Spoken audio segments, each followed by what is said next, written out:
everyone. Today we are discussing about global talent show. Specifically, we do focus on uh, one of the scientists, wise man, who has invented about the cosmic bubbles and has deeper knowledge about the cosmic bubble, which may be very interesting and very valuable for us. And through this process, we can understand, learn, and we can grow in a specific way. I know it has a lot of challenges and question about the cosmic bubbles. So, Fred, my first question to you, if our universe is just one cosmic bubble among many, what kind of scientific evidence could confirm or challenges this idea? But the bubbles are all interconnected. So there's a wavelength electromagnetic spectrum that affects all of them together as one. But each bubble is caused by a galaxy expanding outwards, not inwards. So I'm up here to try and say that nothing we believe is real out there. The universe is not expanding, that galaxies are not flowing inwards, that stars are made from collapsing clouds of gas. A galaxy is made from a mother rock. It's all the planets. We have evidence of up to 3 trillion planets in every galaxy. And as that galaxy spins down towards the end of its life, it turns into a mother rock, and it gets a charge of antimatter inside of it, and it forms 2 plasma jets that produce stars. And as it's producing stars, it begins to turn sideways, takes on a barred spiral, goes in a spiral shape, and all these clouds of plasma that are in the arms of a spiral galaxy are building stars. And as the plasma blows back over the mother rock, it turns out gaseous planets and solid planets and moons.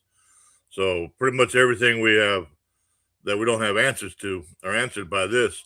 But this cosmic bubble on a mother rock is actually an extension of the ether universe.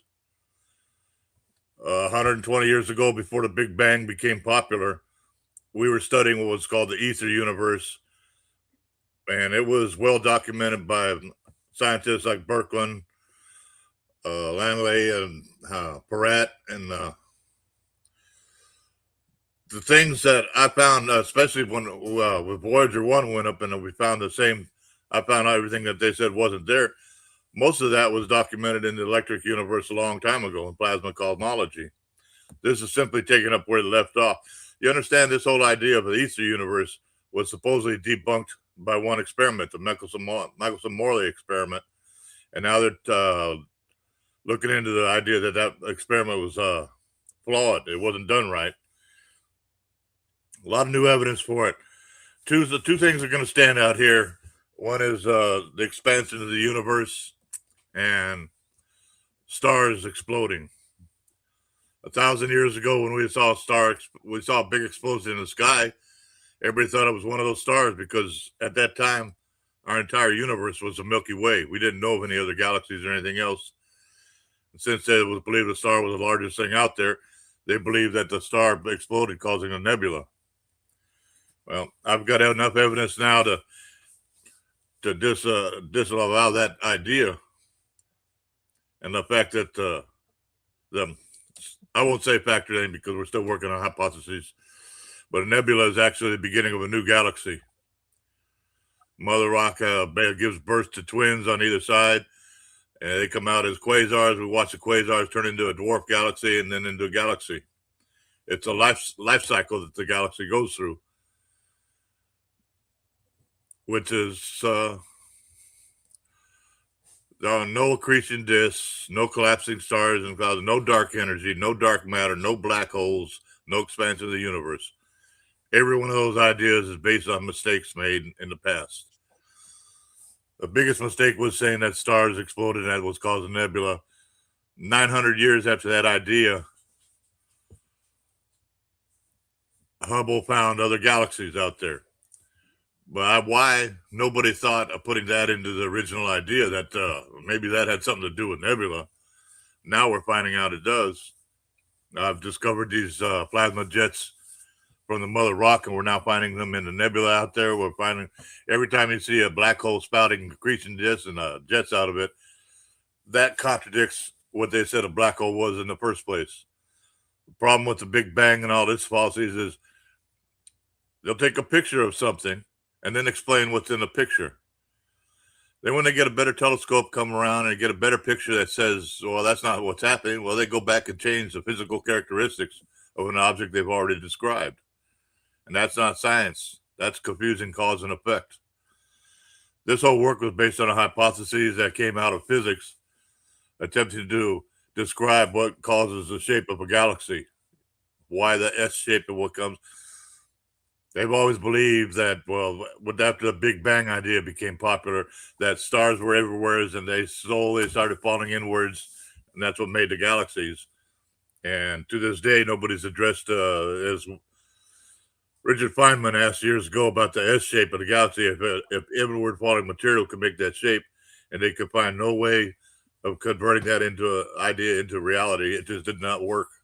No matter how much gas you got coming out, it's not going to fall inward like that. It's not going to be in the shape of a disk. These galaxies are not perfectly round; they're flat.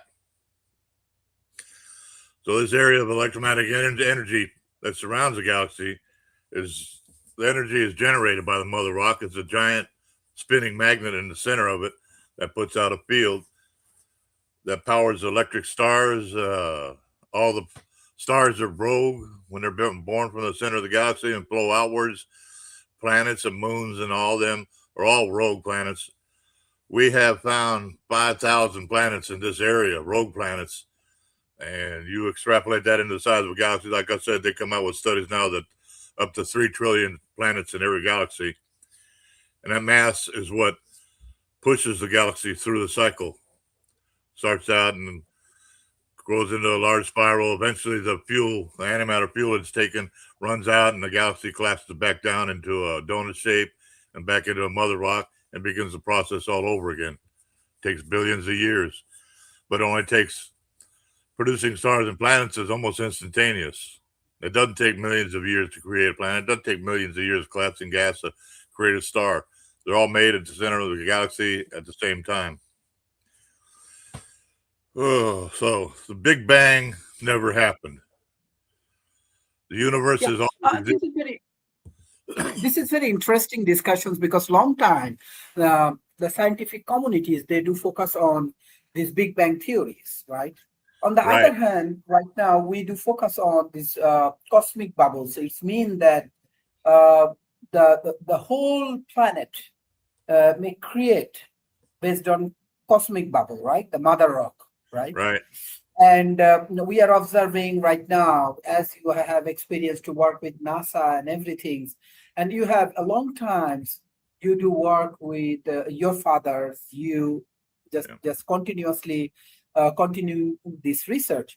My World Talent Economic Forum involved as we do focus on modern science, engineering, and technologies, and we do focus on wisdom. So you have your wisdom and you have your scientific evidence, and definitely we want to welcome you for scientific research paper publications with our innovative academic research publishers. But my question is that how does the cosmic bubble hypothesis change our understanding of Big Bang, cosmic inflations, and the possible existence of parallel universe?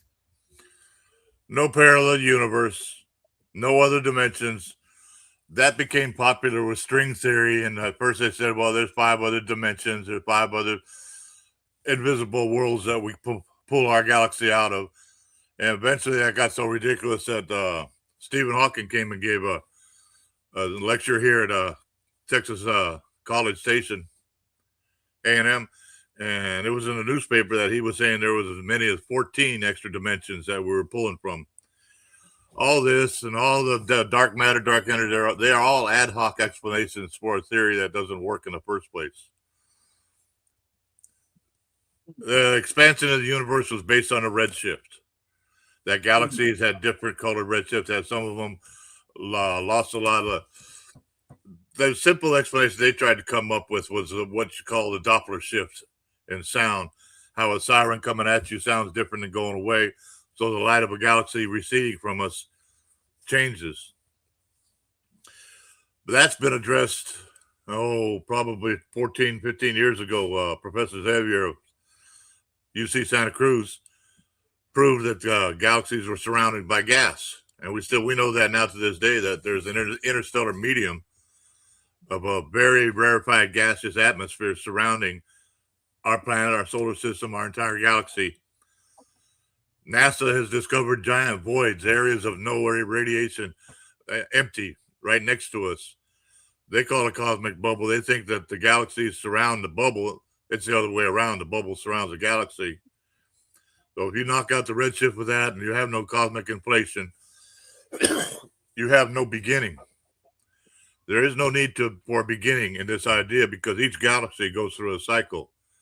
I call it the intracyclic universe, where each galaxy separately goes through this life cycle. The Hubble tune and fork diagram of different galaxies, barred spiral, and elliptical, is wrong because all galaxies go through each one of these shapes at one time or another. When it starts out, then it starts out as an irregular galaxy, then it morphs into a barred spiral, then as the center rock starts turning, it turns into a large spiral. So with some people call it mini Big Bangs, each one of the galaxies. That's that eliminates. But when you say that there is no Big Bang theory, how we want to prove? How we can prove that there is no Big Bang theories and cosmic bubble is ultimately the way of creating this world?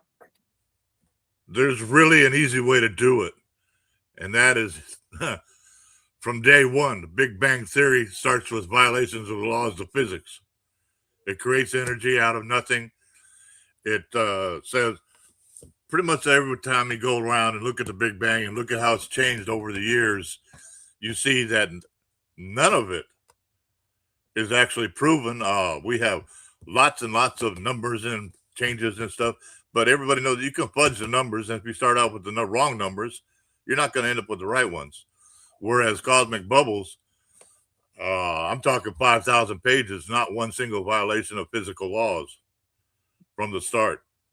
I have several books on physics. I'm not a physicist. I don't claim to be. But I know that this theory I have, this work I have, does not violate any physical laws whatsoever. In fact, it upholds the laws. It proves that they're real. That's probably the number one part about what's wrong with the Big Bang, is that you have been brainwashed since the early 1920s, where one group of scientists wanted to push their, I don't want to call it a religious doctrine, but it was not a scientific idea what they were pushing. Somebody derived the field equations and Einstein's equation to say that Chandrasekhar over here, that supports the idea of a black hole. But the idea of a black hole is, first of all, is based on a star exploding. And if stars don't explode, you don't have any black holes. Dark energy, dark matter were invented to try and fill discrepancies on the Big Bang, where if everything is blowing apart, what's pushing it apart? And if it's pushing it apart, how come the galaxies aren't blowing apart? So they make up dark energy as the stuff that's pushing the galaxies apart, and dark matter as the stuff that's holding the galaxies together. Without any need for expansion or anything else, both those ideas fly out the window. They're just ideas that don't observe a construct. We can push this to the point where there is no limit. There's no edge to the universe. It's everywhere and it's all encompassing. You can go as far as you want in any direction, and you just find more universe. There's no beginning, no end. It's always existed this way before time even invented. The universe doesn't even know what time is. It has no construct to believe in that. Yeah. My next question, how does this cosmic bubble hypothesis change our understanding, as well as how it creates coalition between cosmic bubble leaf detectable signatures in the cosmic microwave background or the astronomic observation? As astronauts, how you observe it? What is the technological advantage you have, or what is the scientific research paper you are producing through this process, or how, I'm a scientist, definitely.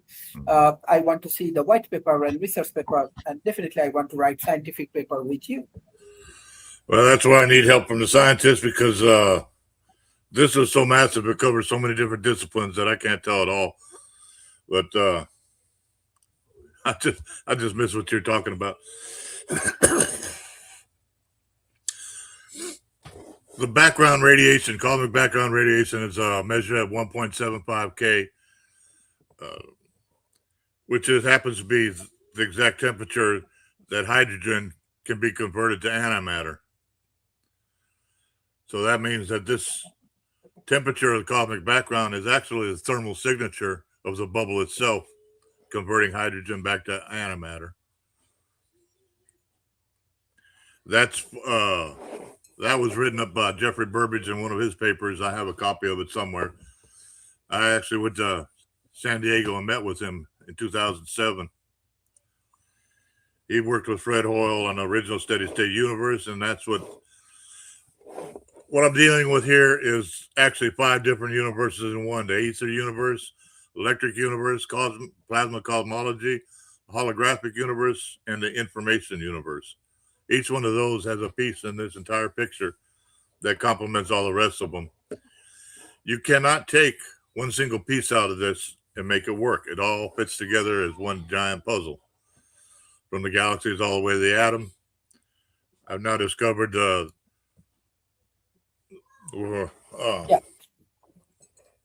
If multiple bubble universe exist with different physical laws, what that imply for the origin of life, intelligence, humanity's place in the cosmos? This is a question I like to ask people all the time. No, there's not multiple bubble universes. It's one giant membrane surrounding all of them, but they puff in and out from the. If you and I did not exist, if humanity did not exist, if this planet was not even here, would this universe be any different? The answer is no. This universe would be exactly the same as it is right now, whether we existed or not.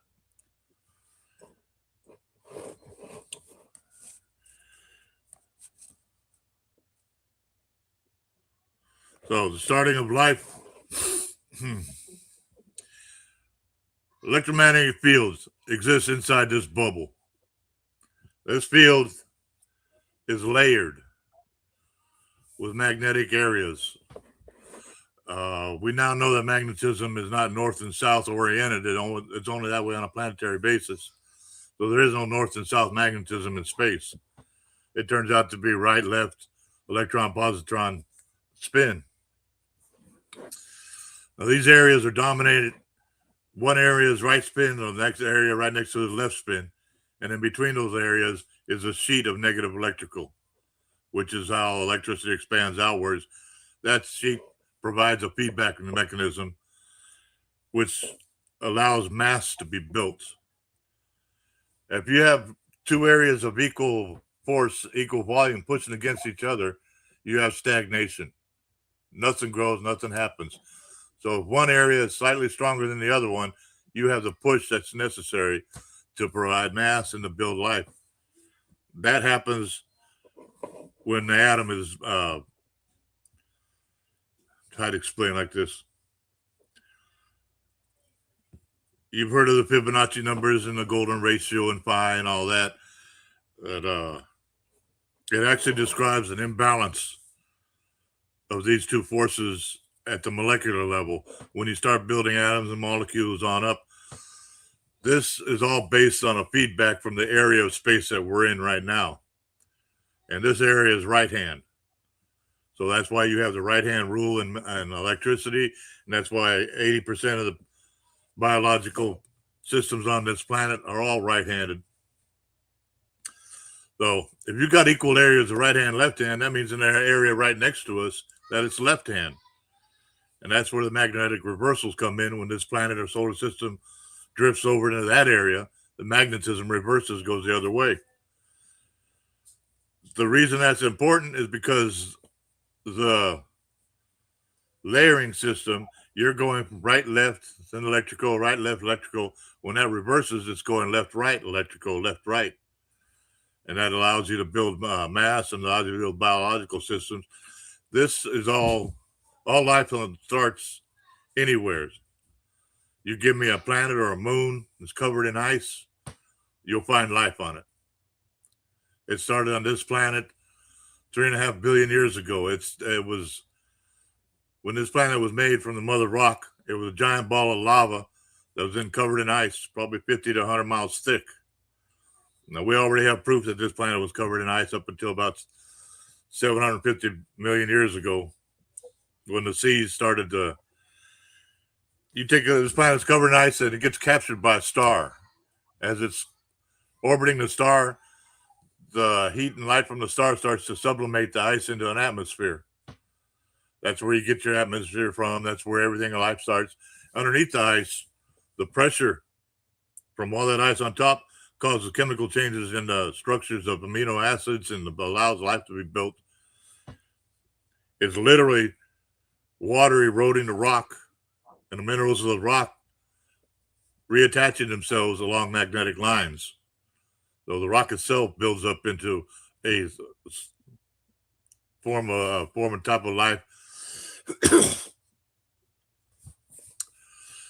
This picture is filled out with the history of this planet, that life was simple, had no eyes for 3 billion years.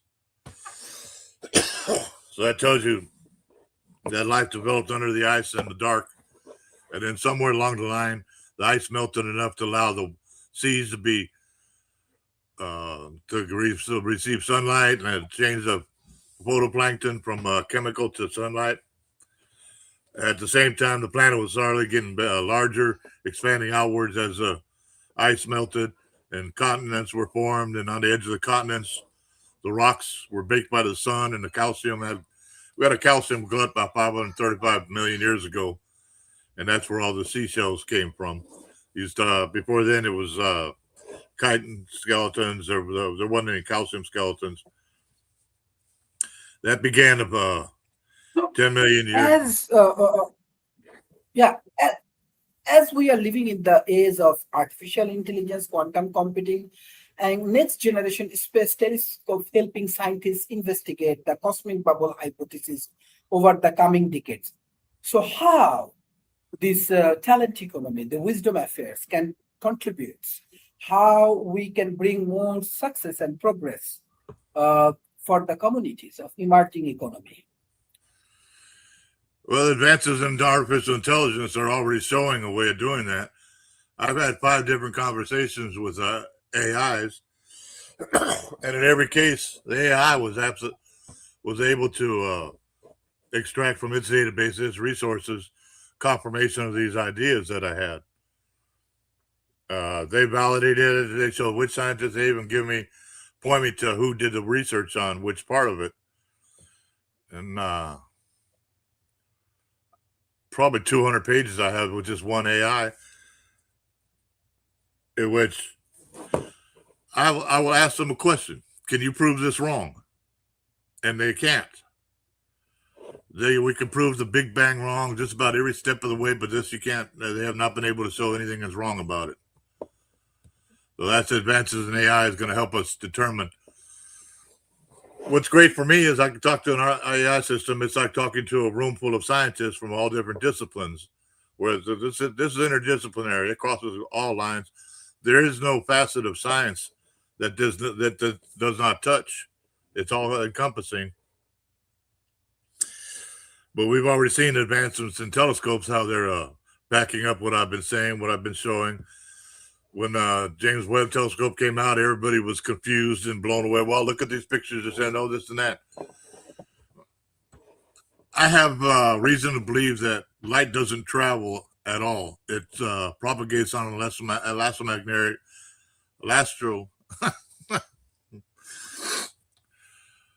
elastomeric medium, that this rarefied atmosphere around us and these layers, they produce images, pictures, one another, that are mirages in space. I've discovered them on every major constellation, nebula. Let me see, Orion is the biggest one. I can show you the mother rock in there and the reflections and the images that all the stars in the middle of Orion and then the belt stars are actually reflections on these layers. They're not even real.